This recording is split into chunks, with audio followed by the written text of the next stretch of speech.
Shalom, jemaat yang dikasihi Tuhan, damai sejahtera dari Tuhan kita Yesus Kristus menyertai kita semua. Bersyukur untuk hari baru yang Tuhan sudah berikan kepada kita. Dan sebelum kita memulai aktivitas panjang hari ini, marilah kita merenungkan sebagian firman Tuhan dan terlebih dahulu kita berdoa. Mari kita berdoa. Bapa kami dalam surga, kami bersyukur kepada Tuhan. Ada hari baru lagi yang Tuhan berikan kepada kami. Biarlah kami memandang ini sebagai satu lagi kebaikan daripada Tuhan.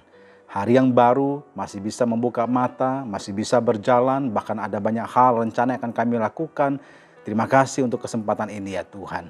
Dan sebelum kami menjalani semuanya itu, kami mau berdiam sebentar merenungkan firman Tuhan. Berbicaralah kepada setiap kami ya Tuhan. Di dalam nama Tuhan kami Yesus Kristus, kami berdoa, kami memohon dan kami bersyukur. Amin. Bapak Ibu Saudara, perenungan pagi kita hari ini akan diambil dari kitab Hosea, pasalnya yang ke-7, ayatnya yang pertama hingga ayatnya yang ke-16. Hosea pasal yang ke-7, ayat yang pertama hingga ayatnya yang ke-16. Saya akan bacakan untuk kita semua, mari bersama-sama kita memperhatikan. Demikian firman Tuhan, Hosea pasal yang ke-7. Apabila aku menyembuhkan Israel, maka tersingkaplah kesalahan Efraim dan kejahatan-kejahatan Samaria, sebab mereka melakukan penipuan, pencurian mendobrak masuk, gerombolan merampas di luar. Dan tidak terpikir mereka bahwa aku mengingat segala kejahatan mereka. Sekarang pun perbuatan-perbuatan mereka mengepung mereka. Semuanya ada di hadapan wajahku. Mereka menyukakan raja dengan kejahatan mereka dan para pemuka dengan kebohongan mereka. Sekaliannya mereka orang-orang berzina bagaikan dapur perapian yang menyala terus ketika tukang bakar roti berhenti membesarkan apinya. Sementara ia meremas adonan sampai menjadi muai oleh ragi. Pada pesta raja kita mereka membuat sakit para pemuka dengan anggur yang menghangatkan. Ia bersekutu dengan para pencemooh. Batin mereka seperti dapur perapian, hati mereka menyala-nyala, semalam-malaman murka mereka surut, pada waktu pagi menyala kembali seperti api yang menjilat. Mereka semua sudah panas seperti dapur perapian dan memakan habis para hakim mereka. Semua raja mereka sudah tewas. Tidak ada seorang di antara mereka yang berseru kepadaku. Efraim mencampurkan dirinya di antara bangsa-bangsa. Efraim telah menjadi roti bundar yang tidak dibalik. Orang-orang luar memakan habis kekuatannya, tetapi ia sendiri tidak mengetahuinya. Juga ia sudah banyak beruban, tetapi ia sendiri tidak mengetahuinya. Kecongkakan Israel menjadi saksi terhadap dirinya. Namun mereka tidak berbalik kepada Tuhan Allah mereka dan tidak mencari Dia kendati semuanya ini. Efraim telah menjadi merpati tolol, tidak berakal, dengan memanggil kepada Mesir, dengan pergi kepada Asyur. Apabila mereka pergi, aku akan membentangkan jaringku ke atas mereka. Aku akan menurunkan mereka seperti burung-burung di udara. Aku akan menghajar mereka karena kejahatan-kejahatan mereka. Celakalah mereka, sebab mereka melarikan diri daripadaku. Binasalah mereka, sebab mereka memberontak terhadap aku. Aku ini mau menebus mereka, tetapi mereka berdusta terhadap aku. Seruan mereka kepadaku tidak keluar dari hatinya, tetapi mereka meratap di pembaringan mereka.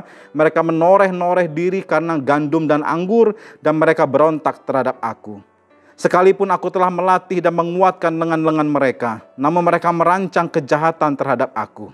Mereka berbalik kepada Baal, mereka adalah seperti busur tipu. Pemuka-pemuka mereka akan tewas oleh pedang karena ucapan mereka yang kasar. Inilah yang akan menjadi olok-olok kepada mereka di tanah Mesir. Saudara, demikian pembacaan firman Tuhan. Berbahagia setiap kita yang membaca, merenungkan, serta menghidupinya. Saudara, perenungan pagi ini saya beri tema spiritualitas. Saudara, kitab Hosea adalah salah satu kitab yang sangat jelas menyatakan Injil atau kabar baik. Ya, salah satu kitab di Perjanjian Lama yang sangat jelas menyatakan Injil atau kabar baik. Pada kitab Hosea ini kita melihat bagaimana kasih setia Tuhan terhadap orang-orang yang tidak setia. Pada pasal-pasal sebelumnya, saudara, kita bisa baca mengenai bagaimana kita melihat Tuhan menanggapi penyembahan berhala atau perzinahan Israel. Tuhan itu digambarkan sebagai suami yang setia dan penuh kasih, yaitu Hosea, yang telah dikhianati oleh istri yang terus-terusan menyundalkan diri, yaitu Gomer, yang merupakan gambaran Israel. Israel pada saat itu adalah bangsa yang merosot, kehilangan posisi mereka, kekuasaan mereka, kekayaan mereka, dan kekuatan militer mereka. Tetapi mereka menyangkali hal itu, kemudian dengan sia-sia berusaha untuk mempertahankan apa yang Allah sudah lepaskan daripada mereka. Pada pasal 7 ini kita akan melihat lebih rinci mengenai perzinahan spiritual Israel yang digambarkan melalui 5 karakteristik. Apa saja 5 karakteristik perzinahan spiritual yang dilakukan oleh Israel? Yang pertama adalah perzinahan spiritual Israel dimulai dari mengabaikan firman Tuhan. Itu dari ayat yang pertama hingga ayatnya yang ketiga. Mengabaikan firman Tuhan. Saudara, itu tidak terjadi dalam semalam, tetapi melalui proses dan waktu yang panjang. Mulai dari penyimpangan-penyimpangan kecil, lalu mereka merasa baik-baik saja, sampai ke penyimpangan-penyimpangan yang lebih besar. Dan tidak lama kemudian baru menyadari bahwa mereka sudah sangat jauh daripada Tuhan. Israel melakukan pelanggaran tetapi tidak berpikir bahwa itu adalah masalah serius di hadapan Tuhan. Ayat 2 mengatakan Tuhan mengingat semua kejahatan mereka. Saudara, di pasal 5 dan 6 sebelumnya dikatakan Israel juga berbakti secara agamawi tetapi tidak memiliki iman yang benar. Bakti agamawi justru lebih membutakan mereka akan pertobatan, akan kebutuhan pertobatan yang sejati. Karena pertobatan mereka ternyata itu hanya pura-pura. Akhirnya Tuhan menyerahkan mereka kepada dosa mereka sendiri, mereka melakukan segala kejahatan. Sepertinya mereka ini salah memahami belas kasihan Tuhan. Toh Tuhan tidak menghakimi pikirnya. Tetapi sesungguhnya saudara, Tuhan mengingat semua dosa mereka dan Tuhan siap untuk bertindak. Mereka mengabaikan fakta bahwa Tuhan memilih mereka dan menjadikan mereka satu-satunya objek kasih Tuhan. Akhirnya saudara, mereka makin tidak peka akan suara Tuhan. Suara Tuhan tidak lagi menembus hati mereka ketika mereka mendengarnya. Dan ini semua dimulai dari mengabaikan firman Tuhan. Saudara, karakteristik yang kedua perzinahan spiritual Israel adalah hasrat kedagingan yang berapi-api. Itu dicatat di ayat yang keempat hingga ayatnya yang ketujuh. Hosea menggambarkan hati mereka itu seperti dapur perapian yang terus membara sekalipun apinya sudah dikecilkan atau dimatikan. Hati yang menyala-nyala seperti api yang menjilat. Saudara, ini berbicara tentang hasrat yang sudah tidak bisa lagi dibendung, saudara. Hasrat apa? Yaitu hasrat kedagingan. Hasrat kedagingan itu adalah nafsu kita, keinginan kita, kerinduan kita, dan kebutuhan kita yang sudah dicemari oleh dosa. Seringkali hasrat kedagingan itu saudara tidak dapat dikendalikan atau dibendung dan akhirnya itu sangat menentukan keputusan-keputusan yang kita buat ke depannya. Ketika hasrat kedagingan ini muncul, maka perkara kasih dan kesetiaan, baik itu kepada Tuhan atau sesama, misalnya pasangan kita, maka perkara kasih dan kesetiaan itu adalah seperti perkara yang tidak penting lagi. Yang bertahta adalah ego kita, dan ego itu memerintah kita layaknya seorang raja yang harus mendapatkan apa saja yang dia inginkan. Saudara, perzinahan spiritual itu adalah hasrat kedagingan yang berapi-api. Tidak selalu dalam wujud aktivitas fisik yang negatif, tetapi perzinahan spiritual seringkali disamarkan dalam hal-hal baik, misalnya seperti pernikahan, keluarga, dan pekerjaan. Saudara, ingat, penyembahan berhala itu lebih dari sekedar tunduk pada patung. Tetapi berhala itu lebih berkaitan dengan keinginan hati yang sudah kacau. Hasrat kedagingan yang berapi ini bisa dicek, saudara, melalui beberapa pertanyaan. Misalnya, apa yang saudara inginkan lebih daripada Kristus? Apa yang lebih penting daripada Yesus bagi saudara sampai pada tahap ini? Hal-hal apa yang membuat saudara tertarik sekarang? Apa yang membuat saudara bersemangat sekarang? Apa yang lebih sering saudara pikirkan? Apa yang membuat saudara marah atau sedih atau stres ketika saudara tidak mendapatkan sesuatu yang saudara inginkan? Ayat Alkitab mana yang saudara kompromikan untuk mendapatkan apa yang saudara inginkan? Hasrat kedagingan yang berapi juga bisa dilihat melalui perilaku. Misalnya, melewatkan ibadah minggu pagi karena lebih memilih begadang untuk nonton bola atau untuk olahraga di libur pagi, goes mungkin. Atau tidak ikut komsel demi untuk menonton film favoritnya di bioskop atau di rumah. Saudara, jangan anggap sepele hal-hal ini. Biasanya dari pilihan-pilihan kecil inilah yang akhirnya menentukan arah hidup kerohanian kita secara keseluruhan.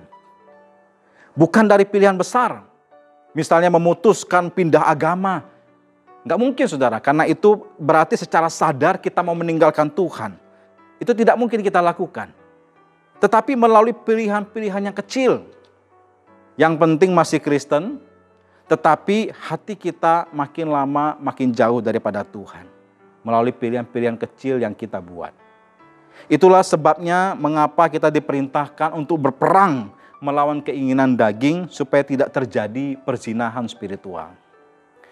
Karakteristik ketiga perzinahan spiritual adalah buta terhadap realitas. Itu bisa dirangkumkan dari ayat yang ke-7 hingga ayat yang ke-9. Saudara, kita bisa tanpa sadar terlibat dalam perzinahan spiritual, namun segala sesuatunya tetap terlihat normal. Kita masih pergi ke gereja, rajin bersaat teduh, aktif dalam komsel, bahkan melayani. Tetapi hasrat atau kerinduan kepada Tuhan ini bisa segera kalah atau sirna ketika hasrat saingannya, yaitu hasrat kedagingan itu muncul. Sampai-sampai semua keberadaan kita, yaitu hati, jiwa, pikiran, dan seluruh panca indera ini difokuskan kepada hasrat kedagingan yang muncul itu. Ini yang terjadi di Israel. Orang Israel membunuh raja-raja mereka dan mengganti dengan raja yang baru tanpa berkonsultasi dengan Tuhan. Dan mereka begitu terikat dengan bangsa-bangsa di sekitar mereka. Mereka telah kehilangan keunikan mereka sebagai umat Tuhan, sehingga kita tidak dapat dengan plong mengatakan bahwa mereka adalah umat Tuhan ketika kita melihat apa yang mereka lakukan. Mereka digambarkan memiliki rambut beruban tetapi tidak menyadarinya. Mereka buta terhadap realitas, saudara. Di sini kita melihat pentingnya kehadiran gereja, komunitas orang percaya. Karena gereja dengan orang-orang percaya di dalamnya dapat menjadi sarana kasih karunia Tuhan bagi kesehatan rohani kita.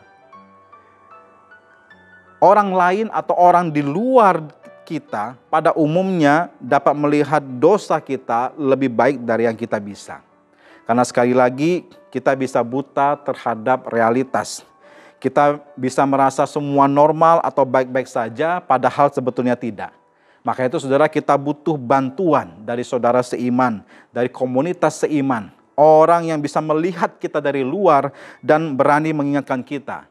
Tentunya dengan semangat mengasihi, bukan semangat menghakimi. Karakteristik yang keempat daripada perzinahan spiritual adalah kecongkakan atau kebanggaan atau kesombongan. Itu di ayat yang ke-10 hingga ayat yang ke-11. Saudara, kesombongan itu hanya akan menjadikan kita Tuhan atas diri kita sendiri. Kecongkakan Israel mengantarkan mereka untuk mendapatkan kepercayaan diri dan keamanan dari sesuatu yang Tuhan ciptakan, bukan dari kasih karunia Tuhan. Daripada merendahkan diri di bawah kasih karunia Tuhan, mereka lebih memilih membanggakan diri mereka bahwa mereka itu adalah bangsa istimewa. Alih-alih berpaling kepada Tuhan, mereka justru dengan congkak berpaling ke bangsa lain seperti Mesir dan Asyur untuk meminta bantuan atau kerjasama demi menjaga eksistensi predikat bangsa yang istimewa. Saudara, ini juga bisa terjadi dalam hidup kita. Ketika kita terlalu membanggakan diri dan percaya bahwa diri kita sendiri yang harus mengambil tindakan untuk menyelesaikan semua masalah kita atau pergumulan kita daripada mengandalkan Tuhan dan percaya kepada firman-Nya. Kalau itu terjadi, berarti kita sudah masuk dalam perzinahan spiritual. Saudara, karakteristik kelima perzinahan spiritual adalah merusak diri sendiri. Ayat 13 hingga ayatnya ke-16. Permainan diplomasi Israel di bidang kenegaraan dengan Mesir justru akan menjadi kematian mereka dan cemoohan bagi mereka di tanah Mesir. Tanah yang seharusnya mengingatkan Israel akan pembebasan mereka melalui peristiwa Eksodus yang luar biasa akan menjadi tempat perbudakan lagi bagi mereka. Saudara, kita akan selalu berbuat dosa ketika kita menginginkan sesuatu lebih daripada kita menginginkan Tuhan. Dan ini ujungnya akan membuat kita merusak diri sendiri. Analoginya adalah kita lebih ingin bermain di dalam lumpur pada hari yang mendung daripada menikmati hari yang cerah di tepi pantai sambil melihat pemandangan air yang jernih. Coba. Kita percaya bahwa bermain lumpur itu lebih baik. Padahal itu bisa saja menyebabkan penyakit dan lain sebagainya. Saudara, perzinahan spiritual akan memperbudak kita. Dan pada puncaknya adalah menyebabkan kematian. Yaitu pemisahan kekal daripada Tuhan. Kita hanya bisa mengatasi dosa itu dengan berpaling darinya dan mengubah hasrat kita. Alkitab menyebutnya sebagai pertobatan, yaitu berbalik 180 derajat dari keinginan kita yang tidak benar, lalu mengarahkan hati ini kepada Tuhan.